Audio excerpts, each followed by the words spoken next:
Bonjour, bienvenue dans cette nouvelle vidéo sur MindStis. Si vous êtes nouveau sur cette chaîne, abonnez-vous, aimez la vidéo, partagez le lien avec vos amis ou vos collègues. Si vous êtes déjà abonné, aimez la vidéo, partagez le lien avec vos amis ou vos collègues. Dans cette vidéo, je vais vous parler de la validation des données dans MindStis. Sans plus tarder, allons-y.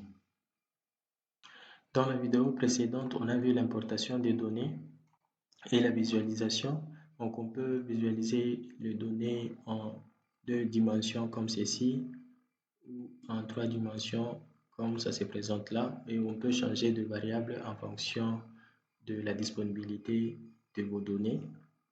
Donc, comme je peux changer ici, je peux afficher en fonction de parties minéralisées que j'ai. Et ça donne ceci. Vous pouvez changer ou afficher vos données en fonction de la disponibilité de vos données. Voilà, dans cette vidéo, je vais vous montrer comment valider ces données. Et pour le faire, je vais aller dans Menu Borrows, Data Validation. Et sur cette boîte de dialogue, je peux définir le cadre et l'orientation de ces cadres. Voilà, en fonction de vos données. Et la surface, on peut ajouter la surface existante ou laisser la surface constante comme ceci. Et la résolution de 10 mètres. Je fais Next. Et sur cette boîte de dialogue, la chose la plus importante, c'est comment on va traiter les parties de sondage qui n'ont pas été échantillonnées. On va laisser valeur indéfinie ou on peut utiliser une valeur par défaut ou soit utiliser la moyenne. Dans Data Engineering, il y a plusieurs façons de traiter les valeurs manquantes. Il y a plusieurs stratégies qu'on ne va pas aborder dans ce tutoriel. Donc, laissez ces données comme ceci par défaut et puis faites Next. Et à ce niveau, on doit vérifier les duplicates, les doublures. Donc, la limite de notre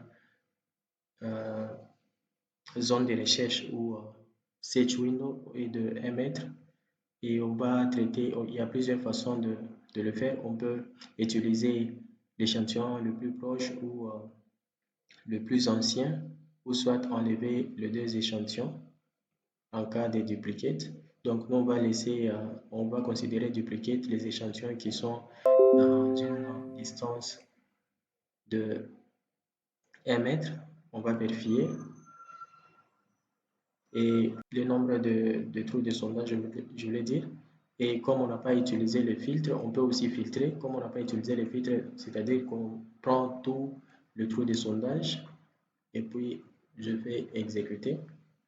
Voici, vous voyez, dans ces panels ici, j'ai le trou de sondage validé. Voilà, on peut voir le All ID, le labels sur le trou de sondage.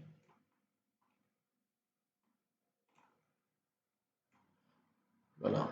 Après cette validation, il y a une autre étape qui est le data analysis.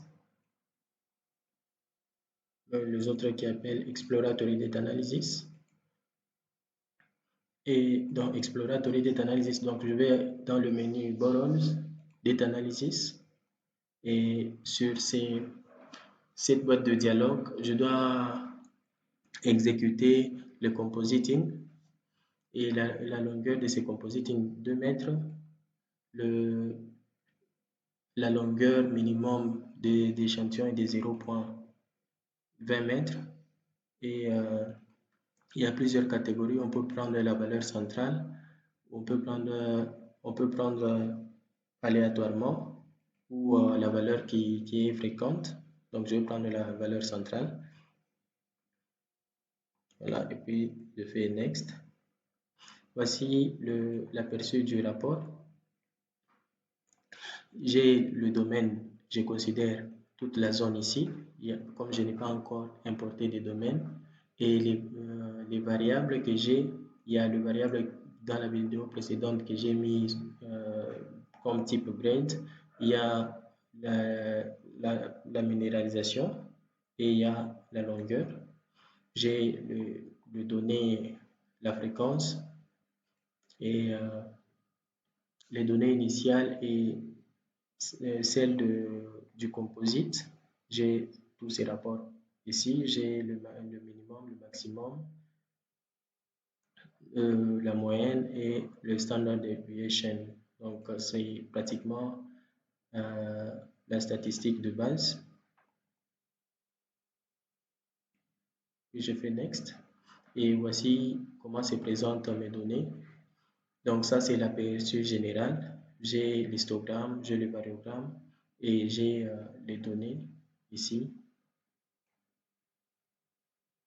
Et je peux voir selon différentes perspectives. Je peux voir la statistique de base. Donc, c'est cet histogramme ici. Donc, si j'ai plusieurs variables, je peux voir la distribution de chacune des variables. Et je peux voir aussi la variographie. Le variogramme se présente comme ceci.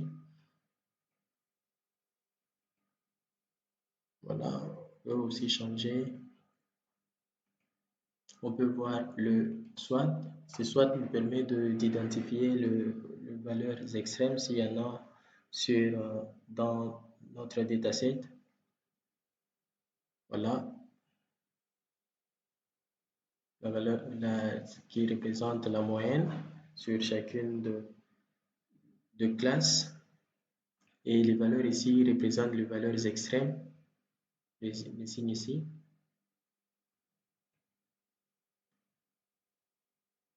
Et je peux voir rien que les données. Donc, les données sont là.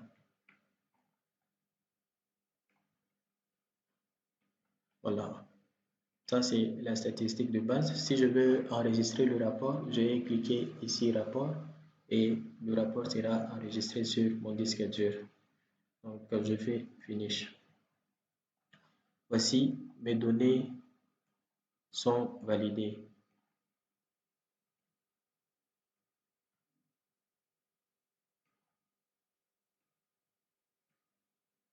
Voilà. N'oubliez pas de vous abonner, d'aimer la vidéo, de partager le lien avec vos amis ou vos collègues. Voici dans cette vidéo, nous sommes sur le cheminement de l'estimation en utilisant MindSys. Dans la vidéo précédente, on a vu comment importer les données. Dans cette vidéo, on a vu comment valider les données.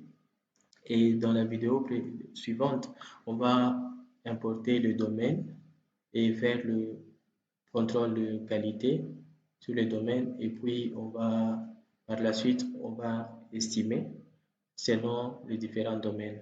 Merci d'avoir suivi cette vidéo jusqu'à la fin. N'oubliez pas de vous abonner, d'aimer la vidéo et de partager le lien avec vos amis ou vos collègues. Bye, à la prochaine.